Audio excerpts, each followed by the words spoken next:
The original plan was to go to Skardu after spending a night in Shigar, and spend the remaining days there. However, our guides convinced us that it would be worth taking another night to visit another town in the region, Khaplu. Sitting on the banks of the Shiok River, Khaplu serves as a gateway to the Hushe Valley, a stunning valley known for its towering mountains, glacial lakes, and beautiful landscapes. The drive from Shigar to Khaplu takes around 2 hours and offers a scenic journey with views of the Shiok River, the Hushe Valley's stunning mountains, and the unique landscape of the Katpana cold desert along the way. Khaplu is also home to several historic landmarks, including the Khaplu Palace and the Chaqchan Mosque.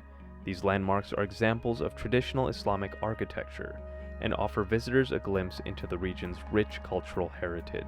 The town of Khaplu is known for its warm hospitality and its unique traditions and customs. The people of Khaplu are a diverse community, with a mix of different ethnic groups and religious beliefs. I'm gonna do this for the first time, but I'm gonna actually stop you here and ask you to like and subscribe the video if you're enjoying it so far. It means a lot, and let me know if you like these types of videos.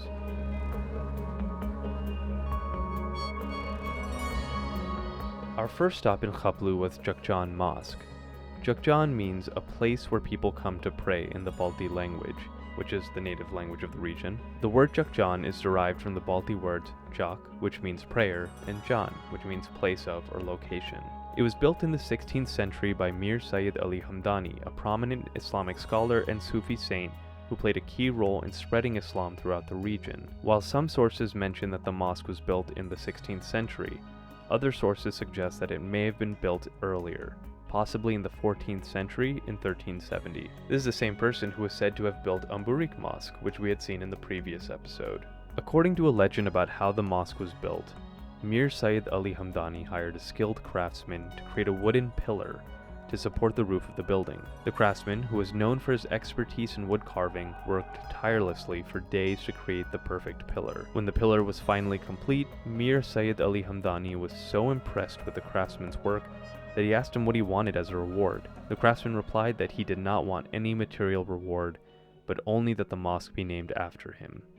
Mir Sayyid Ali Hamdani agreed to this request and named the mosque Chaqchan in honor of the craftsman's skill. The mosque is renowned for its unique architecture, which features intricate wood carvings and beautiful frescoes. The walls and ceilings of the mosque are covered in elaborate designs, which have been well preserved over the centuries. The mosque is also notable for its location, which offers stunning views of the surrounding mountains and the nearby Shiok River. One of the striking features of the Chaqchan Mosque is its use of the building technique known as opus craticum, which involves laying rough stones or bricks in a crisscross pattern and then filling the gaps with mortar. This technique was commonly used in ancient Roman construction and is rarely seen in Islamic architecture, making Chaqchan Mosque a rare example of this technique in the region.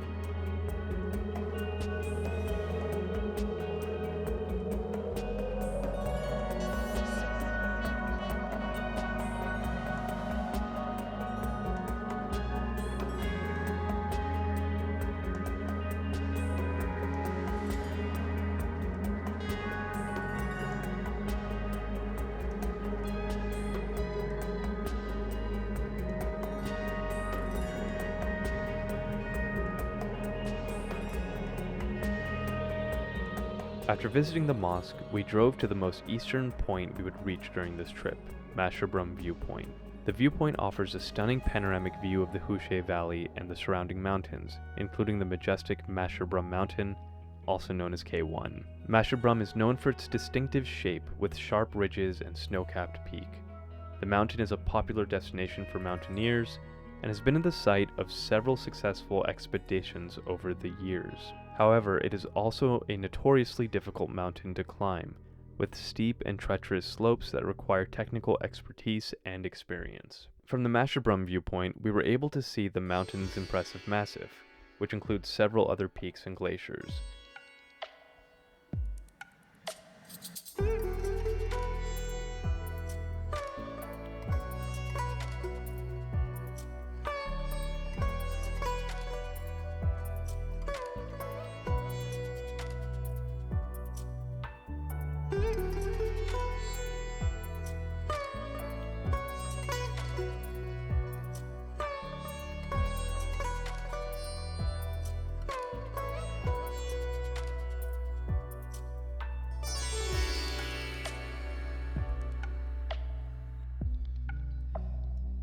On the way back to Khaplu from the viewpoint, we briefly stopped at the bridge that leads to our guide's village, which was several hours deeper into the valley. That was a really special moment, and as a bonus, we also saw a wedding procession.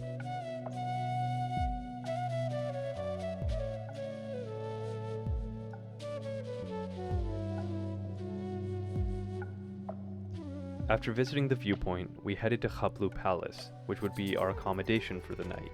Serena Hotels has also taken over this property, renovating the almost 200-year-old building and adding guest rooms on the property. The palace was built in the mid-19th century by the Raja of Khaplu, who was a descendant of the Yabgo dynasty that ruled in the region for many centuries. Khaplu Palace is locally known as Yabgo Khar in the Balti language. Khar means fort, so Yabgo Khar roughly translates to Palace of the Yabgo. And since the Yabgo were the rulers, what it really meant was that it was called the Fort of the Rulers. The palace served as the residence of the Raja and his family, as well as the administrative center of the region. It was constructed using locally sourced materials including stone, wood, and mud, and features traditional Balti architecture. Over the years, the palace has witnessed a number of significant events and played an important role in the history of the region. In the early 20th century, it was used as a base by British mountaineers who were exploring the nearby peaks of the Karakoram Range. In recent years, efforts have been made by Serena and Aga Khan Development Network to preserve and restore the Khaplu Palace, which had fallen into disrepair in the previous few decades. The palace has been designated as a heritage site by the government of Pakistan and is now open to visitors, who can explore its many rooms, courtyards, and gardens. The most exciting part of this, for my wife of course, was the fact that a famous Pakistani drama had been filmed here, Dayar-e-Dil. The palace's stunning architecture, courtyards, and gardens provided a perfect setting for the drama's historical, romantic themes.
I hope you enjoyed this 13th day of our trip so far in northern Pakistan. We only have one more day of the trip left, and I'm so grateful that you've joined us on this journey so far.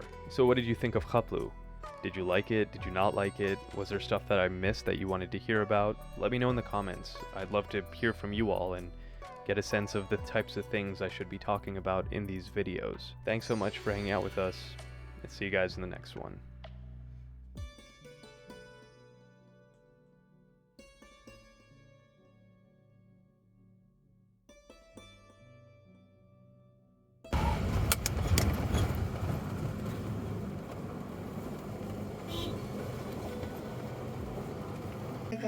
काफी खूबसूरत design वाले इनके पास लोटे होते थे